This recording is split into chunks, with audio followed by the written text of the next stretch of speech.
progress. Good evening, Yorktown, and welcome to the informational session pertaining to the Hallocks Mill Sewer District Extension. It is June 9th, Wednesday, June 9th. If everyone can please stand and join me for the Pledge of Allegiance. I pledge allegiance to the flag of the United States of America and to the republic for which it stands, one nation, under God, indivisible, with liberty and justice for all. Thank you. I want to again welcome everyone. My name is Supervisor Matt Slater. We are joined by Councilman Vishnu Patel. We have Councilman Ed Lachterman. We have our Town Clerk, Diana Quast, with us. We also have with us our engineering team. We have our engineering consultants. We have Dan Ciarcia and Sharon Robinson, and Sharon's on as well. Good evening, everyone. Good evening. So I think this is an exciting time for the town of Yorktown. This is a project that we've been looking forward to moving ahead with for quite some time. Just briefly, for those as a refresher who may not know, that this project has been was first established in 2010 when the town initially brought on GHD. Then in 2016, GHD produced their first report. In 2019, there was a draft map plan and report that was prepared by the town's engineering department, and ultimately that was accepted by the town board again in 2019. Also in 2019, there was the sewer petition, which is part of this process. It did take place between October 25th and November 4th, ultimately with that result being in favor of moving forward with this project. Obviously, 2020, with the pandemic on our laps, clearly delayed our movement in pursuing this further. But we are very happy to say that we've continued to maintain contact with our partners in the county, which, as you're going to learn, is a critical component in our ability to properly implement this project, and working with our department heads, as well as the county's planning department. We have been able to put together a package that we believe is suitable and acceptable to move forward to the next phase, which is what we are trying to do. There will be a public hearing on this matter on Tuesday, and that date is the 15th, and that is a regular town board meeting. So there will be a public hearing this coming Tuesday, June 15th. That's a very important part in this process as well, that I'm going to have our engineering team explain, and also what the next steps would be following the ultimate closure of that hearing and decisions by the town board. And with that, I'm going to turn it over to Dan Ciarcia and Sharon Robinson. Again, I want to thank everyone for joining us tonight on this informational session. I'm sorry, before I turn it over to our engineering team, Councilman Patel or Councilman Lachterman, anything that you'd like to add? Let me start. Is anybody going to say how much is going to cost today versus when it was? Because, the ball is rolling down or up. People don't know how fast the ball is rolling and what would be the cost when is really project is in a starting mode, because it has too many different versions, So, they say, why didn't get it like that? And then people come and go, So we have to let everybody know that where it is starting, when it's going to start. Because there are issues, the biggest issue is not only the $10 million, because that's only the beginning. And then when will we be able to ask the questions, or to the answer those who wants to know what will the really cost? Because, going up and down and pumping and all these things, people think that, we pay the taxes when everything is included, okay? That's what I'm going to stop. Thank you. I think our engineering team can bring some clarity to that. Obviously, construction costs right now, as we've heard and seen, are increasing. But the petition that we did, that did pass, was for $14.3 million project. Councilman Lachman, do you want to make any comments before we turn it over to our engineering team? No, you know what? I feel very comfortable having two people with such intricate knowledge of not only Yorktown, but the whole process and the sewer working on this. I'm looking forward to, trying to get this over the finish line. And I thank you, Dan and Sharon, for putting the work in on this. I do want to add, not only, and this is something that I take great pride in, but not only are Dan and Sharon incredibly qualified to lead us down this path, but they're both Yorktown residents. And so they've got a vested interest in the success of not only this project, but in the projects that they engage in on behalf of the town, because they do live in this community. And I think that that's obviously an added bonus for all the residents who are watching tonight and who are participating in this process. Absolutely. Okay, Dan and Sharon, floor is yours. Take it away. Okay, if I could share my screen. You should be able to. Oops. Okay, there it is. Okay. Find. Where'd my PowerPoint go?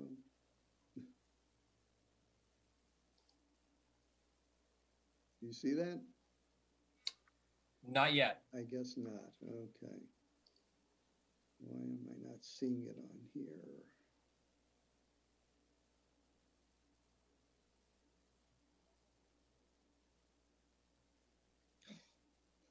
Isn't showing up. I apologize. I have all these other applications that are open and I'm not seeing that one. Let me try that again. Bear with me for a second.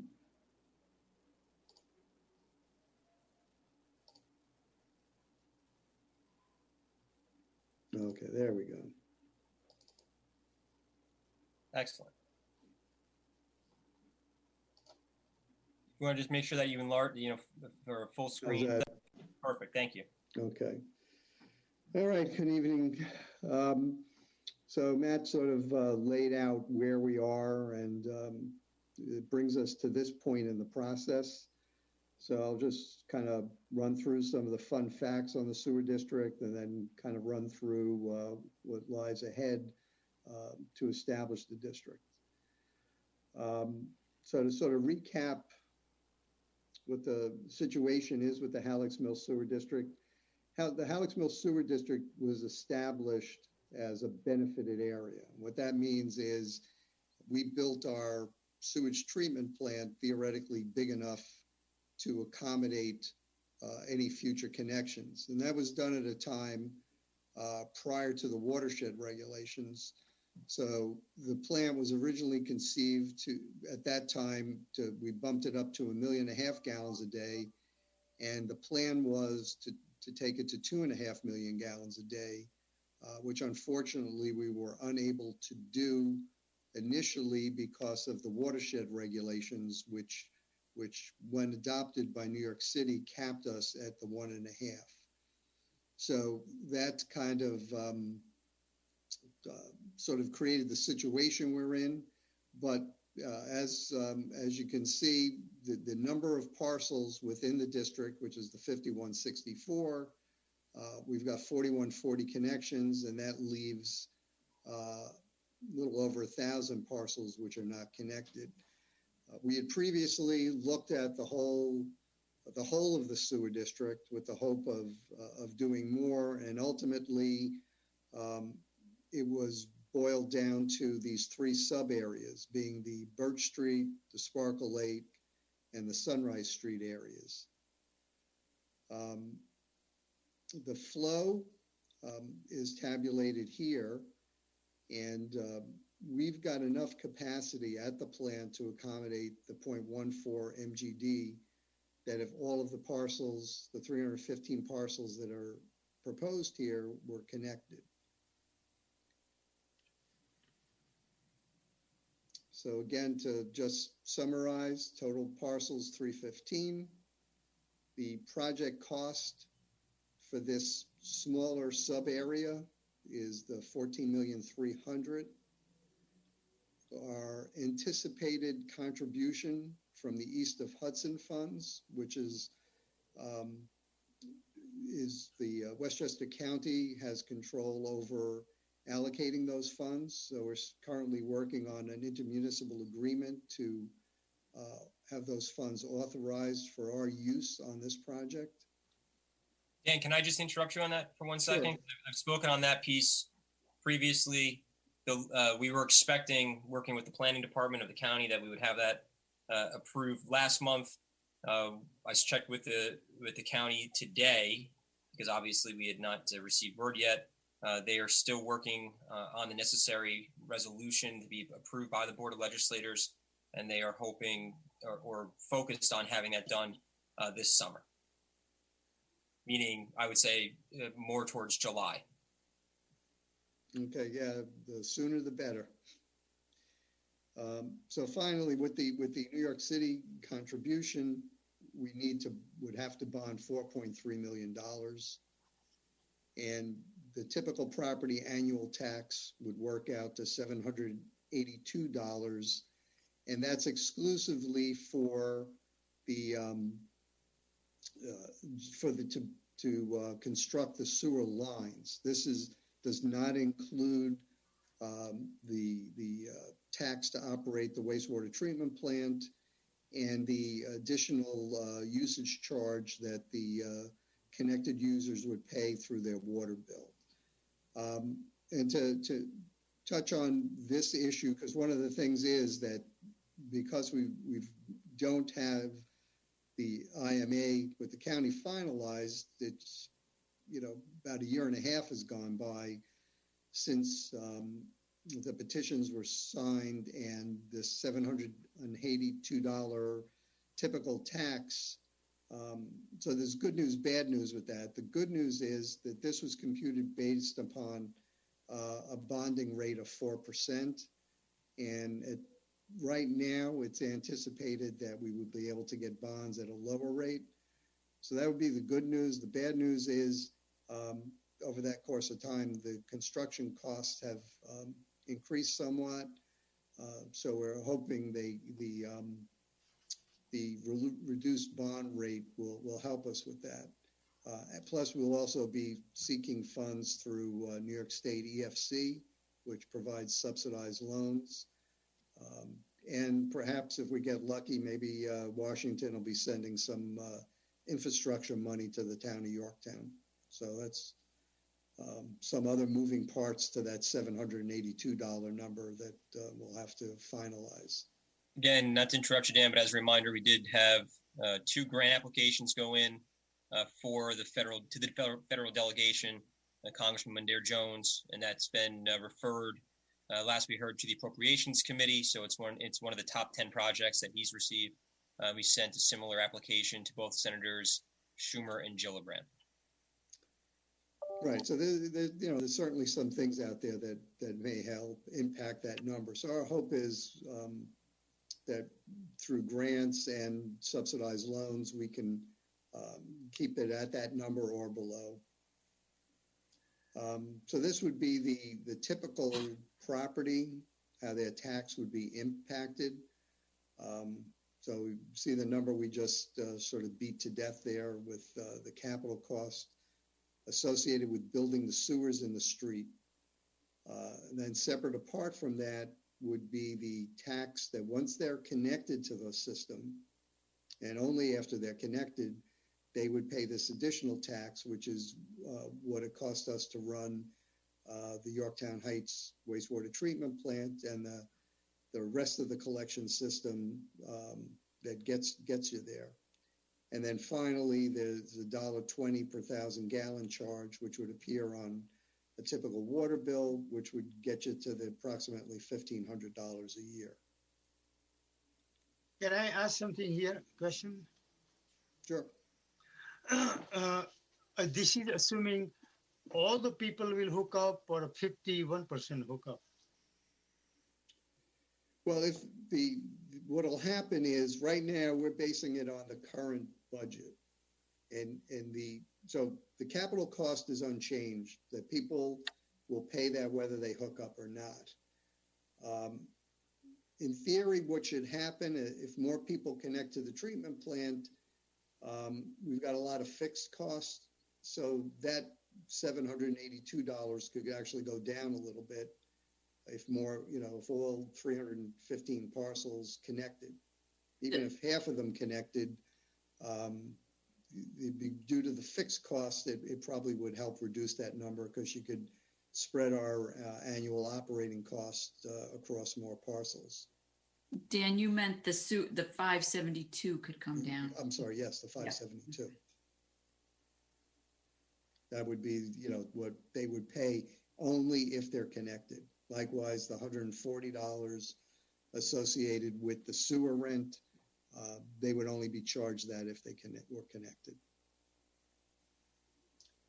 And if it all goes well, when this is opening the champagne,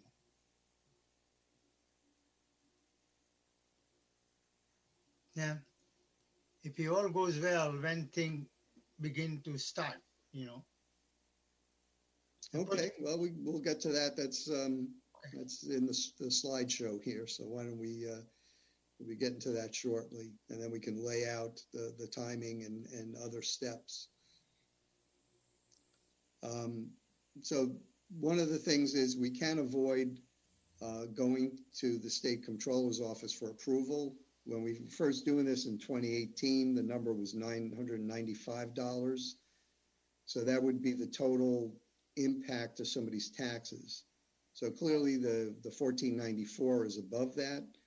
And ironically, what has happened is that number has gone down to $696 per year. So the approval of the state comptroller's office is absolutely required to establish this district, and that's why we're going through these steps. So just to kind of recap where these areas are, this is the red area is what we've been referring to as the Birch area. This is the Sparkle Lake area, and this is the Sunrise Street area. So those are the three areas that we are that are proposed to have sewer lines brought to those neighborhoods to allow those people to connect. And then this sort of just blows up in more detail, the Birch area group, the Sparkle Lake group, and the Sunrise Street properties. So that's where we're going to do it. So now I can sort of get to Councilman Patel's questions here, and we could talk about timing. So first off, the big next step is really what we're proposing to do next week, which is to convene this public hearing. We have back at the end of 2019, we had all the signatures that were required. So we're moving forward with having this hearing, which is the first step in tidying up our package that has to go to the state comptroller's office for their approval. This is, I suppose, the step that sounds like it's sort of debatable. We have a bit of a chicken or egg thing going on with Westchester County. We believe we need to know that they're going to give us the $10 million before we complete the seeker process and adopt the negative declaration. They think we should adopt the negative declaration before they sign it. Obviously, we'd love to at least see the IMA, even if we're not allowed to sign it. I think it's an important thing for us because we really don't know what's in it. You know, there may be strings attached to getting the $10 million, which we really don't know at this point. So this is something we're going to have to work with our partners down at Westchester County to figure out how this is going to work. So assuming that all this gets done, we would finally adopt the resolution establishing the Hallocks Mill Sewer District. We talked to bond counsel, and basically bond counsel told us that there's really no point in us going and submitting to the state comptroller's office without having the IMA with Westchester County, because otherwise our application would not be complete and it would just get kicked back to us. So it's essential we get that matter resolved. Dan, if I could just interrupt and just recognize Councilman Tom Diana, who's joined us. Hi, guys. Hey, Tom. So once we, and probably what will happen, I guess we were looking at dates. So we would be having the hearing next week on Tuesday. And then I believe we figured out that with scheduling wise and everything, we would probably we would probably not close the public hearing. We'd adjourn it on the 15th and then return to finalize things. I believe it was July 6th. Correct. Would be the next hearing. And that would be when we'd actually, hopefully would be able to adopt this resolution establishing the district. And the hope would be that at that time, we've finalized the IMA with the county, and we understand what's required of us, and provide that necessary documentation in our application to the state comptroller's office. Dan, if I could just interject again, I think it's important for the residents to know that we're continuing to operate in good faith to move this forward in order to obtain the $10 million from the county. It's been a logistical issue that we've discussed internally regarding the package. Obviously, it is a critical component in order for this to be able to move forward.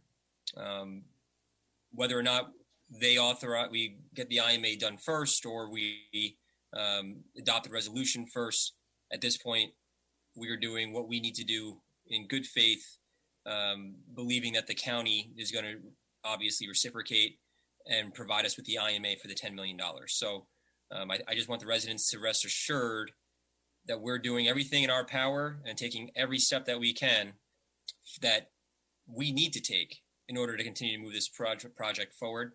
And we have confidence and faith that our partners on the county level will reciprocate with the IMA. Thanks, Matt. So to get back to the timing issue that Councilman Patel was asking about. So the hope would be then we would be closing the public hearing on July 6th. And then, it might take a couple of days just to get all the resolutions and other backup paperwork to complete our package. But, hopefully a few days after we close, we could submit the application. Getting through their office and getting approval, often they'll come back with questions and request additional information.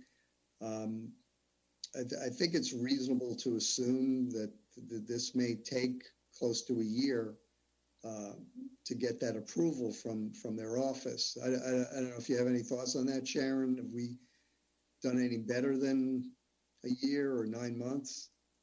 No, Dan, I believe we might have done one in like 10 and a half months, but it typically is at least a year based on, history and the districts we established in the past. So that goes to Councilman Patel's point earlier, which was when will things begin? So again, best case scenario that we get the package, including the IMA, wrapped up this summer. Then it goes to the comptroller for review. And based on what Dan and Sharon are saying, that's still a year-long process.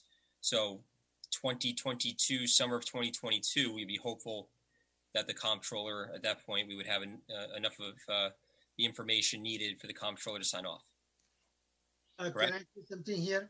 Do we need another, the counting of number of people, those who like to participate in the program, or it will be used what we had it before? Dan and Sharon, do you want to answer that?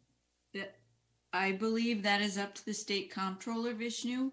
At times in the past, they went with old petitions with no issue. Other times they've said, have you updated the neighborhoods? But they never in the past asked for an additional petition, but that doesn't mean they can't. Yeah, because roughly 3% of the people move in and out, average every year. So if you are on a borderline, then there may be something to worry about. I think they know that as well. Again, they don't have all the rules written down, so it is dependent on the reviewer at the state comptroller and then ultimately whoever that state comptroller is at the time. Yeah, and I think with the housing market out there, as soon as the houses come on the market, they're being filled almost immediately. So I don't think we have any 3% down. We're probably status quo at this point. The other thing is there's no time frame on this, is there, that we have to have everything done by? In other words, this money's just sitting in the bank per se for us. No, we don't. It doesn't have a sunsetting, sundown clause. To my point earlier, Tom, and that's that we don't have the IMA. Right. I mean, if they put, we don't know what strings are attached to it. If this thing goes on for over a year, are they going to say, the IMA is null and void? But we've not seen the document, so we have no idea. Okay. If I could, just 2 points. 1 point in introduction. One of the reasons that we do want to see this move forward and the other communities within the East of Hudson move forward is because the city won't replenish the East of Hudson funds until we've expended all these dollars. So that there is pressure from a regional standpoint to move the project forward and to expend the dollars. That's the 1 point I wanted to make, because in order for us to go back to the city in an effort to renegotiate additional money, we need to first spend as a region this money. That was the point that I wanted to make. I did want to also just make an introduction, since we have been talking about the county, and he's been a very, very good partner and productive partner for us throughout this process is our county legislator, Vidat Gashi. And County Legislator Gashi is joining us tonight. This is in his legislative district, and he, like I said earlier, has been a great partner for us as we've tried to meander through some of the bureaucracy and approvals needed in order to get this done. The County Legislator, thanks for joining us tonight. Thank you for having me. I wanted to actually jump on and I guess confirm a thought that you just gave, that I think an answer from the city has been that they won't replenish those funds. Why replenish those funds? We haven't expended them already. Right. The word of caution I would give is that they also haven't said spend it and then we'll replenish it. Agreed. But it has been a response as to why they would not replenish it. As to the question of sunsetting, this money has been in our coffers for some time. And actually, part of the reason why we have some of these funds still is because that money has earned interest over time. And we're dealing with an expanded pot. Other towns, other parts of the county have used what's generally acknowledged but not specifically set out as a 10 million per town share.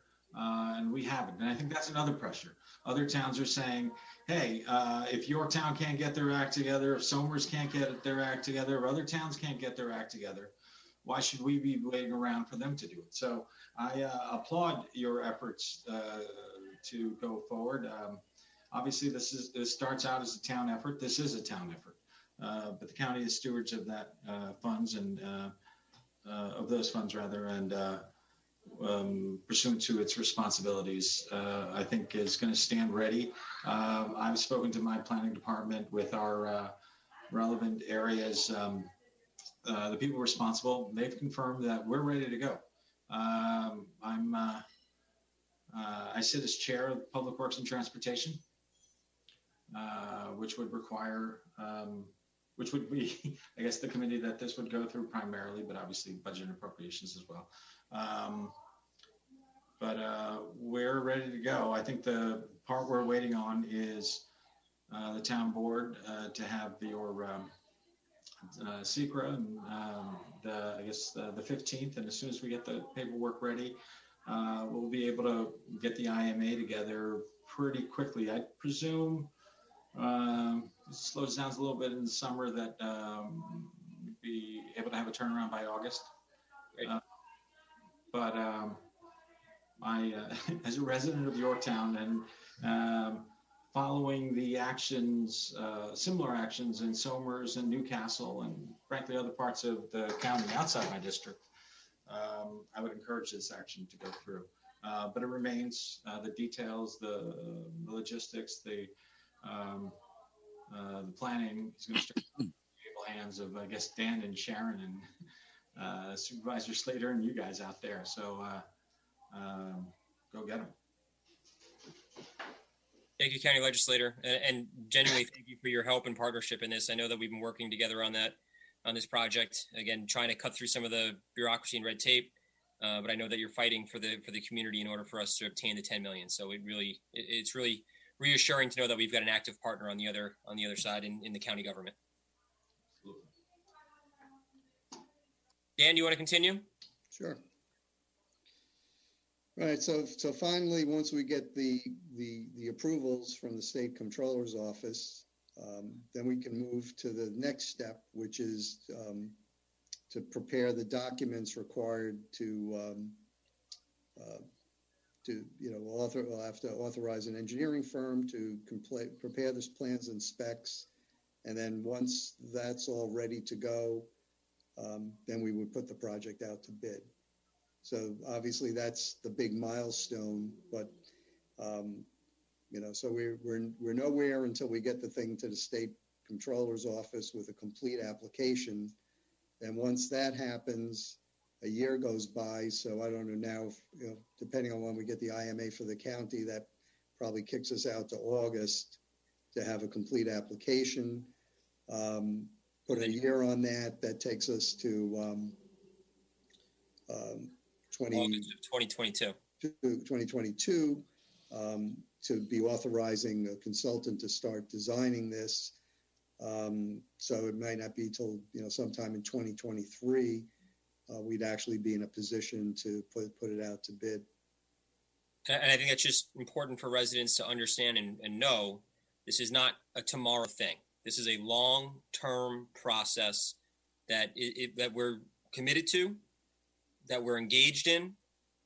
And as much as there are people out there, and I've heard and I've met with them many times, that they want this to be completed ASAP, but please know, and just to manage expectations, this is a long-term process. We're looking at, as Dan just laid out, approximately 2 years before we can start seeing something in the ground. And I think that's also, if I could also add, I think that might be also important for residents who are looking at the financial end of this.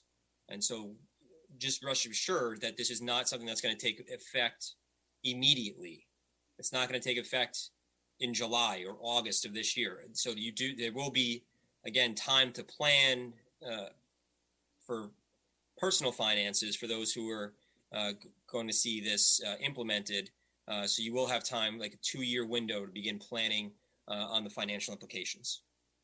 I have a question. Can I ask the town engineers, will there be any additional pumping station may require? Because of the capacity increase or something? Additional, I didn't hear the word after that. The pump station, the sewer pump station. No, capacity increase, I think, is what he was asking. Yeah, these areas were chosen. Or, because these are very large number, almost like 25% increase, So what is really solution for that? Well, Sharon and I have been looking at the basis for, how this was all computed in terms of where pumps are required. And we've made an initial sort of value engineering pass at this. And I think there's many properties where we believe we won't be able to, we can get away from using those low pressure pumps. We want to get rid of those at as many locations as possible. And I think there's a couple of opportunities to do that. there's also a possibility we may have to put a pump station in other areas, but as I say, once we get into the detailed engineering on that, we'll try to eliminate where possible having people on individual pumps. And then everything goes all the way from everybody's house to the sewer treatment plant. There is another process capacity maximum, current to maximum, what's the requirement, procedure. It's a very complicated thing. Comment on that one, please.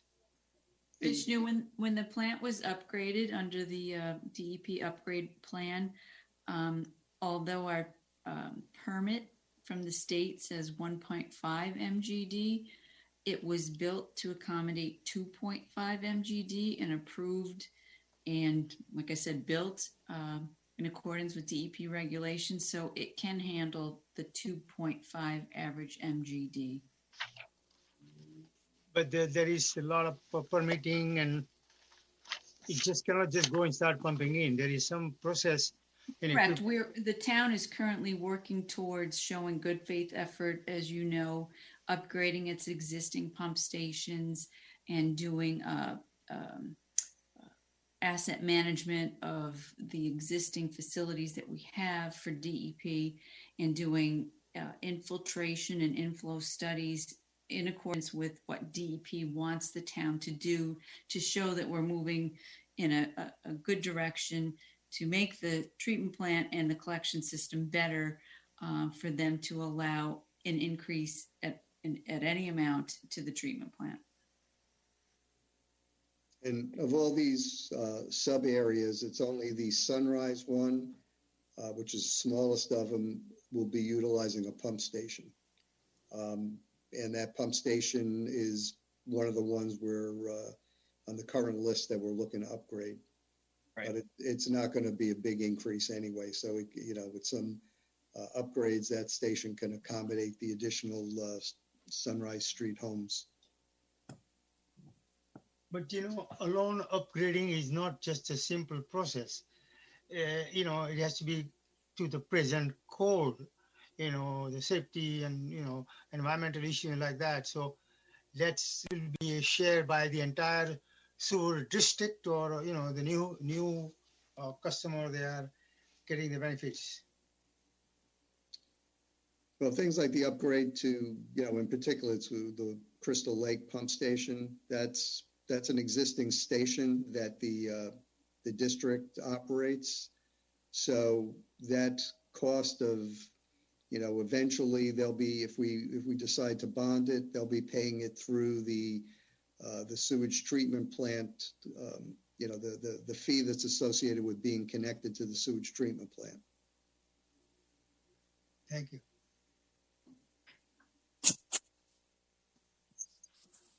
Want to continue, Dan? I think that was the last. Oh, begin construction. Okay, forgot about that one. That's an important one. We want that one. I think you need to do finish construction at the end there, Dan. You want me to put a date on that? Yes. Day, month, and year. No, this is being recorded. Dan and Sharon, as I said earlier, before we move to the next slide, as we've discussed, we have applied for additional grants regarding the Hallocks Mill Sewer District, again, through our partners on the federal level. We're going to be including it in as part of the CFA, as well as possibly in some New York Water grants. Is obtaining those grants or approval of those grants required before we go to the comptroller, or how does that impact the comptroller process? So if we get more grant money on top of the 10 million. It doesn't, in that essentially we're providing them with a worst case scenario. Our budget for this and our impact to the homeowners is based upon only getting the East of Hudson funds. There's nothing else in the mix. So any other funds we get will only reduce the number, which they wouldn't object to. So we don't have to know that going in. And assuming we do receive additional grant opportunities, would that accelerate the project? I mean, they always look at what the impact is to a typical homeowner. So they ask more questions when they think something's expensive. And at the, basically we'd be taxing people for the whole package would be close to $1,500 a year. So they may want to drill in a little deeper to make sure it's a good project and worth what people are being taxed for it. So to be able to impact that number and reduce it can expedite the approval. I think it just, they look more favorably as the number gets lower. Thank you. Can I just ask you one more thing? Is there any money or some kind of help from the state? Because, this is the water supply, watershed area, DEC and all that. So it is in the best interest of the entire New York City. So, is there any possibility getting some help somehow, additional help? Well, that's what we're going to do, and we'll pursue any grant opportunities that are out there. So obviously we're getting the $10 million, so that's New York City's help in making this happen. But also we'll seek funding through the New York State Environmental Facilities Corporation, which should help us to borrow money at a reduced rate.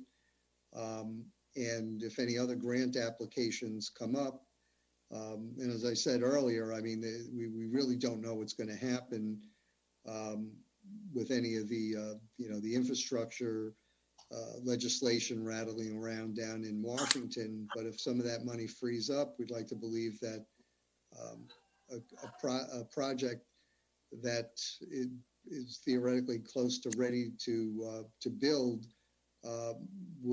would be something that could win some funding. Thank you.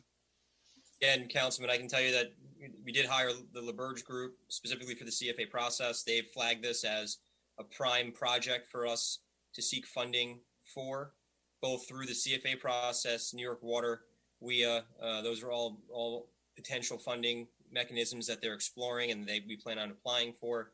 And then again, we did put in for additional grants directly through our federal delegation. So directly through Congressman Jones. Again, as I said earlier, that was already moved into the top 10 to the Appropriations Committee.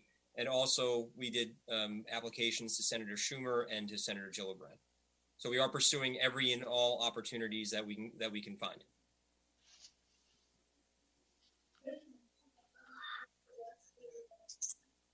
Dan, you want to continue? I guess this is just recapping the petition, and I guess that's pretty much it.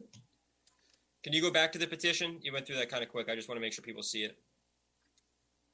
Thank you.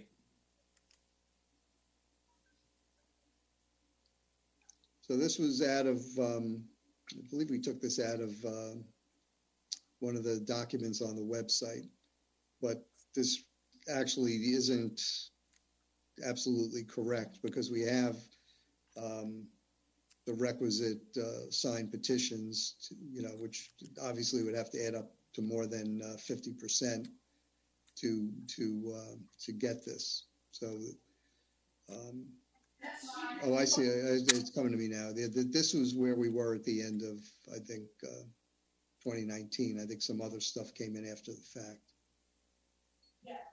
Okay. Any questions on this from Councilman Diane or Councilman Patel? Again, this we're was not. Are we? We're closing in on 50% there, aren't we? For as a total, or does it have to be for 50% for each? No, it really, it's one district. So the breakout between the three sub areas really doesn't matter. Okay. Because it's being established as one district. So we have to have the majority of the property owners in the whole district signing on to it, signing the petition. Okay, thank you. Dan, anything else you want to add? Or Sharon? Can I just say one thing? There are some, maybe I don't know whether I should say it here or not, but the street here on the bottom of the sea and the top of the street, they require additional pumping to fluid, gravity filtering, gravity flow. Is this going to be additional cost? So should we discuss that thing now or it will be later? You're talking about the individual pumps? Yes, in a house. I mean, we looked at it. I mean, the budget includes all that. Now, as I said, I think there's some opportunities to get rid of a lot of those pumps. So, we looked at it, and there's some opportunities to reroute pipes, and perhaps do one pump station instead of, doing the whole, basically that whole Sparkle Lake area is pretty much on the low pressure pumps. So we feel we have a high number. So when we get into the detailed design on this, we want to revisit that concept and try and reduce those pumps to the greatest extent that we can. Thank you. Okay. Anything else that you want to add, Dan or Sharon? No, I think we're good for any questions anyone else might have. Great. Then we're going to turn it over to Diana Quas, our town clerk, and she will, we can begin with questions. I'm sorry. We did have one from one individual. I believe that we have, we did address it, but we did have one from Mel Tansman. He could not be with us tonight, but he submitted a question. And again, we can go back to it if need be, but what is the status of the $10 million grant from Westchester County? Has a full application been submitted? If not, why? Is the town aware of any potential barriers to receiving this grant? I don't know if there's any more commentary that we want to give on that question, or if County Legislator Gashi, if you want to add anything to that. Yeah, no, I think we covered it. It's really just a matter at this point of getting a draft of this thing in front of us, so we know what it's going to take. But I don't think there's any other action on our part other than what the county wants to do in terms of seeker. And I think we've laid that out in our presentation, that right. The chicken or egg scenario here of what we need to do before and after a seeker negative declaration. Right. Yeah. So just to be explicit, we are obviously the county is in contact and communication with the town. We are aware and we are ready just as soon as the steps discussed are taken. I can confirm all that. Great. Okay. Yeah, this is a bit of a catch-22. So, so the issue is that for us to make a determination on all the impacts of establishing the sewer district, we really need to know whether we're getting the $10 million or not. But the county's taken the position that we need to do seeker first. So that's the catch-22 for us at the moment. So your assistance in helping us get through that logjam would be greatly appreciated. And I can attest that he's been very helpful, County Legislator Gashi, very helpful already, and I know he's going to continue to do his part to make sure that we expedite this as quickly as we can. Yeah, I mean, famous last words, but the will is there. Obviously, we have to go through the logistical steps necessary. I'm not in charge of that, but the will is certainly there to go through and get through, and I'm sure we will continue to work together to make sure that that isn't an insurmountable obstacle. Thank you. We appreciate that. Thank you. No problem. All right. With that being said, is there anything else we wanted to add to that question? Otherwise, we can turn it over to Diana to see if there is anyone else who has questions. Diana? I don't have any other questions that I've received via email. Okay. And Susan Siegel is on, so I'll just ask her if she has any questions. Okay. Ms. Siegel, any questions that you'd like to pose? No, thanks for asking, but no questions. I just hope that this gets done. You know, I've been following it for too many years. I just hope it gets done, and thank you for your efforts. Great. Thank you. And is there anybody else that would like to speak or ask a question? Just out of curiosity, did the homeowners know about this Zoom meeting? I'm surprised that no one is on. Did they know about it? It was posted on our website. It was sent out. It was posted on our cable channel, and it was posted with the media. I don't know that we could have done much more. When you say sent out how and to whom? Out via our email system. So it was sent out as a public notice, which is the requirement. And this isn't the actual hearing. There was other notices done for the actual public hearing next week. All 315 sent notices about the hearing? Was that a requirement? I don't know. I'm just asking. Who had to be notified about the hearing? Oh, the legal notice was run. The legal notice, yeah. The homeowners didn't have to be noticed is what I'm asking. Yeah. No, a legal notice only has to be placed in the paper.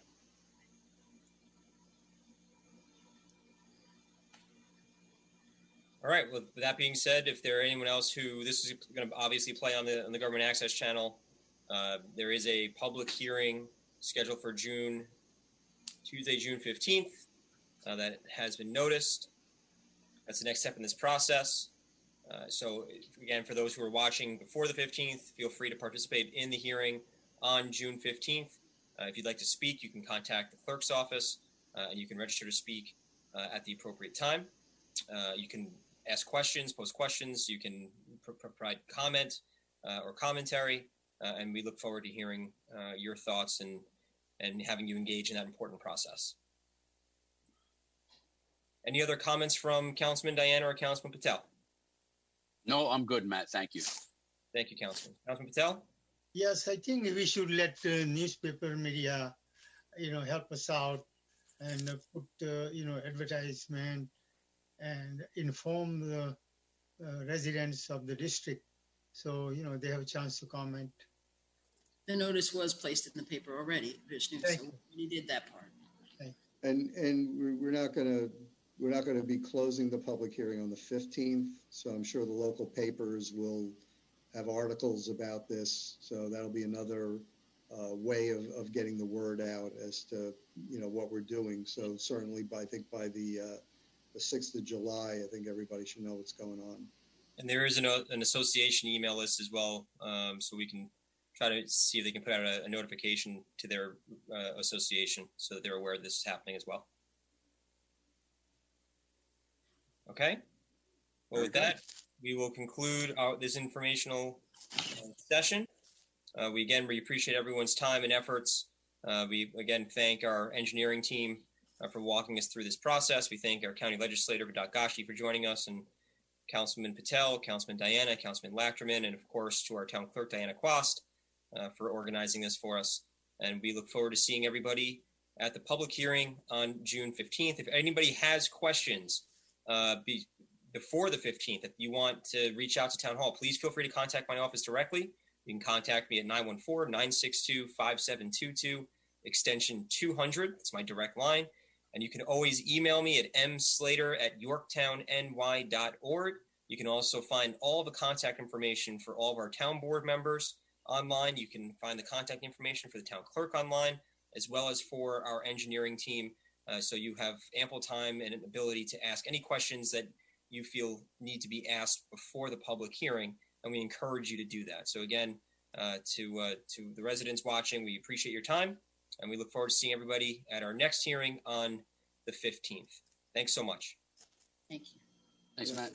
Thanks again, Frank.